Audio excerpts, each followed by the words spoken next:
The year was 1888, during one of the harshest winters in American history. In a small town on the plains frontier, life was governed by two things: the biting cold and the unyielding moral code of a deeply Christian society. Here, every action was judged, every choice scrutinized, and for a woman like Evelyn, the weight of those expectations was almost unbearable. Evelyn worked in her father's trading post, a modest building that was both a lifeline and a source of gossip in the town. The post sold essentials for survival: flour, blankets, tools, and liquor. It was that last item that stirred the most trouble. Though Evelyn was simply helping her father keep the business running, the townsfolk saw it differently. A respectable woman shouldn't be handling liquor, they'd whisper, their judgment colder than the winter winds. The trading post bar, tucked away in the back, was especially frowned upon, a gathering place for rough men with rougher habits. It cast a shadow over Evelyn's reputation, despite her careful efforts to stay distant from its noise and chaos. But in a small town, appearances mattered more than truth, and every glance, every whisper weighed on her. That evening, the wind had begun to howl outside, rattling the shutters as snow swept through the streets. Inside, the trading post was alive with noise, the clinking of glasses, bursts of laughter, and the hum of quiet conversations that always seemed to carry a hint of judgment. Evelyn busied herself behind the counter, her thoughts as heavy as the storm clouds gathering overhead.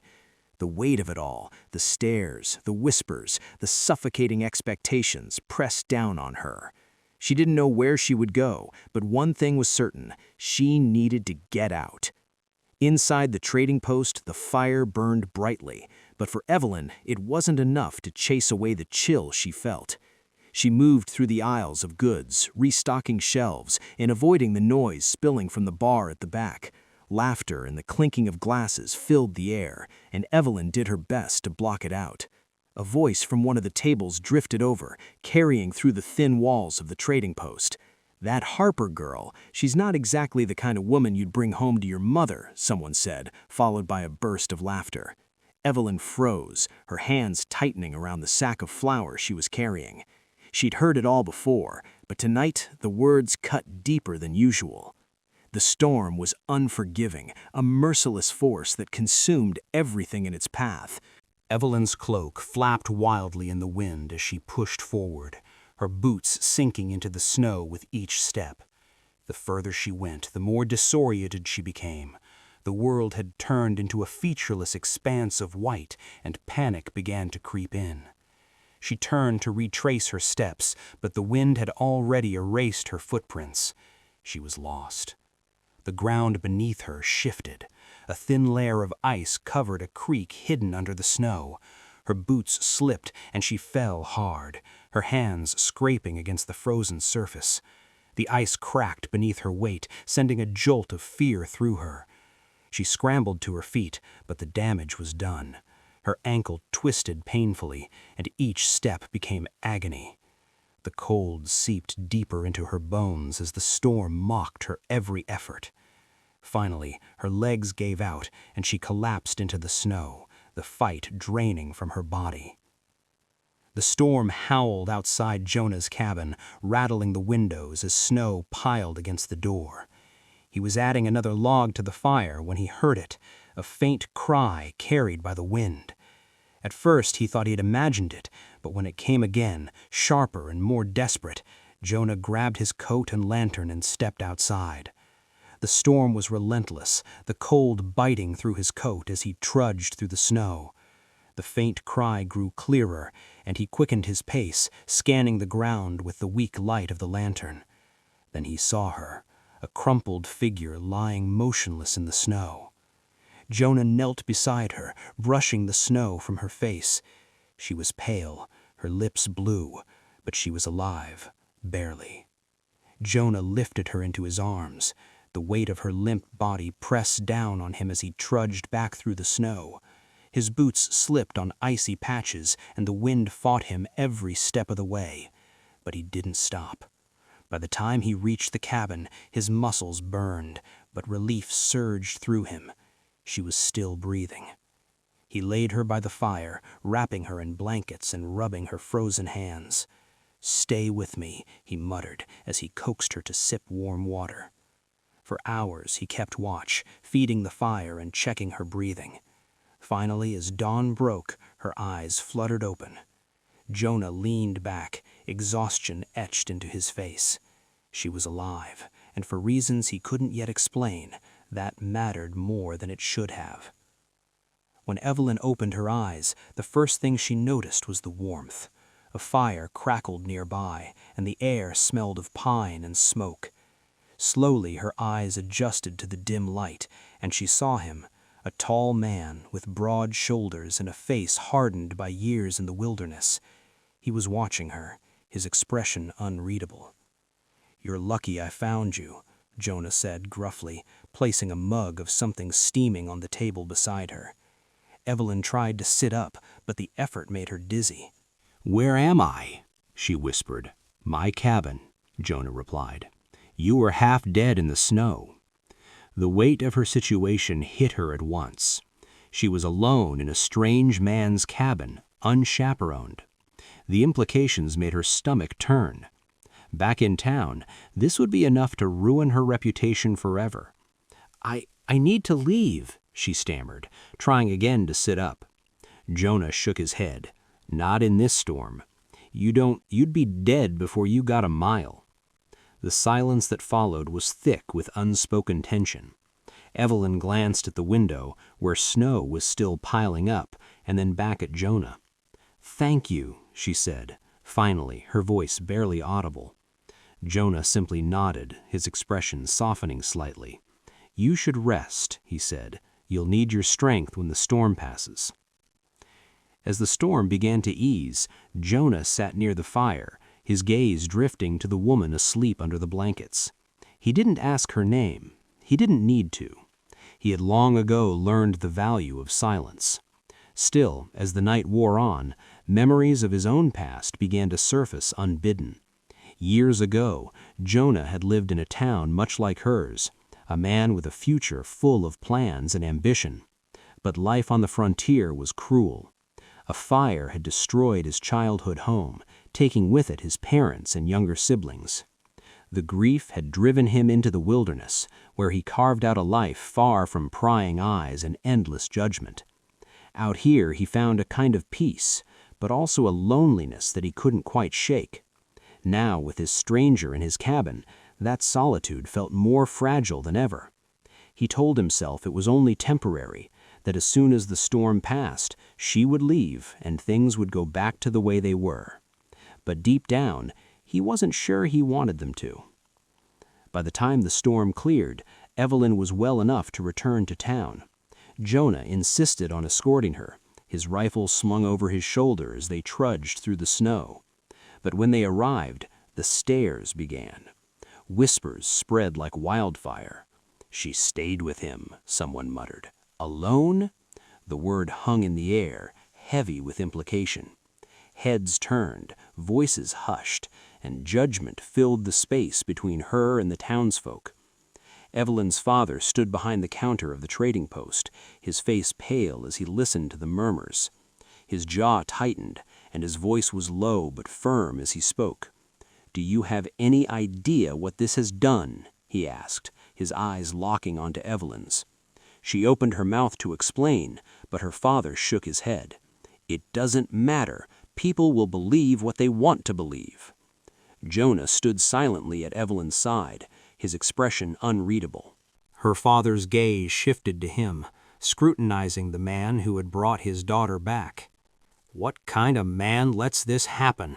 he asked, his voice carrying more frustration than malice.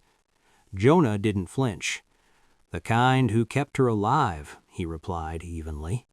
For a moment, the tension hung thick in the room. Evelyn could feel the weight of every eye in the trading post.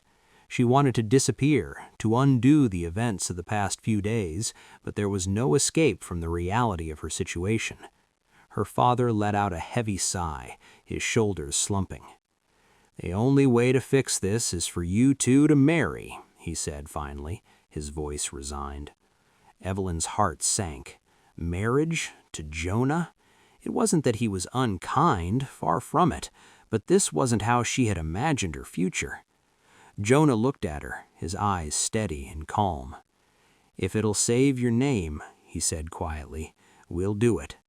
There was no hesitation in his voice, no hint of frustration.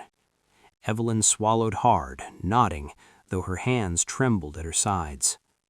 The wedding was a simple affair, held in the small church at the edge of town. A handful of townsfolk attended, more out of curiosity than support. Evelyn wore a borrowed dress that didn't quite fit, and Jonah looked uncomfortable in a suit that had seen better days. The preacher's voice was steady as he led them through the vows, but the air in the church felt heavy with judgment. Every glance, every murmur from the onlookers reminded Evelyn that this wasn't a celebration, it was a sentence. Yet, as Jonah took her hand and repeated the preacher's words, there was no bitterness in his tone. Evelyn glanced up at him, and for a moment their eyes met. In that fleeting instant, she saw something in his gaze that she hadn't expected. Respect, understanding, and maybe even a hint of hope. She squeezed his hand lightly, finding a small measure of comfort in the steadiness of his presence. When it was over, the townsfolk dispersed quickly, the sound of their whispers lingering in the air like a faint echo as they stepped outside into the cold. Evelyn glanced back at the church. It felt like leaving one life behind and stepping into another. It wasn't what she had dreamed of, but it was hers now, and for better or worse, Jonah was part of it.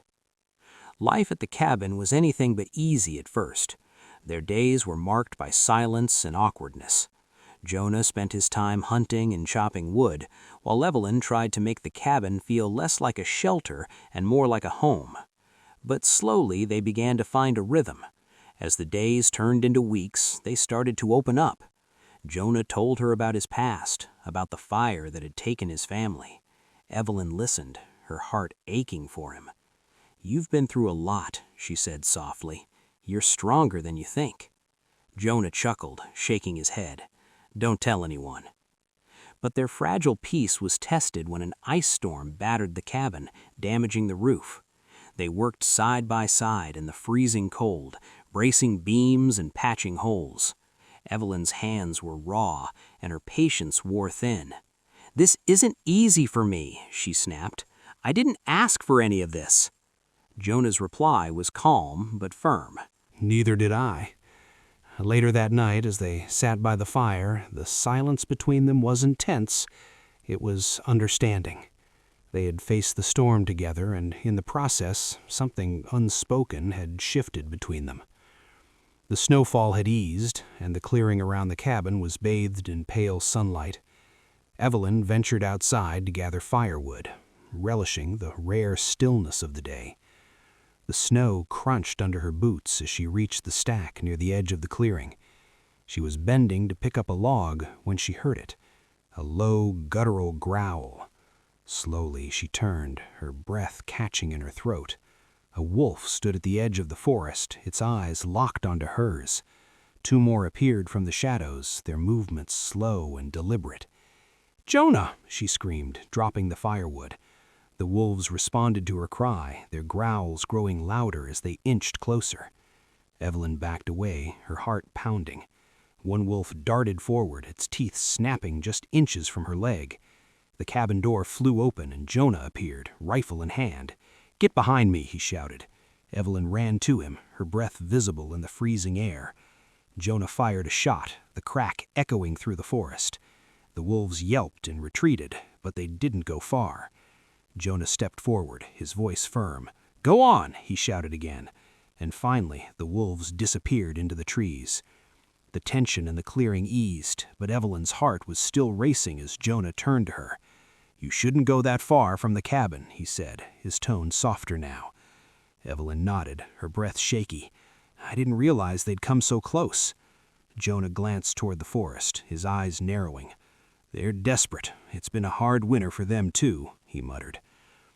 Together they gathered the scattered firewood and returned to the cabin. The days grew longer, and the snow began to melt, revealing patches of earth that had been hidden for months.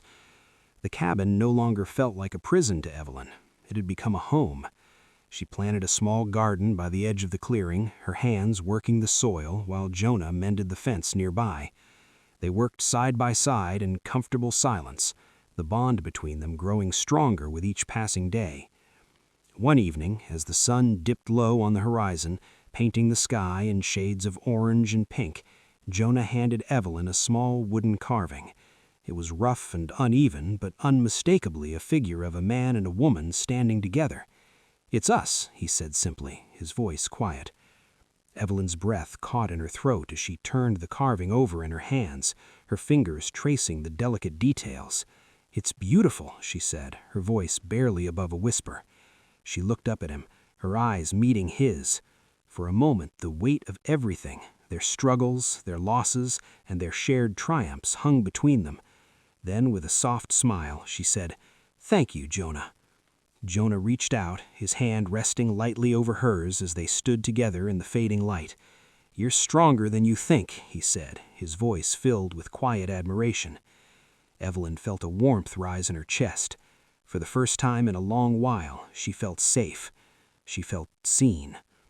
As the stars appeared over the cabin, Evelyn and Jonah knew their lives would never be the same. But what do you think their future holds? Do you think they have what it takes to make their marriage work? If this story moved you, take a quiet moment to like, subscribe, and share it with someone who needs it. Let us know your thoughts in the comments below, and tell us where you're listening from. We'd love to hear what you think.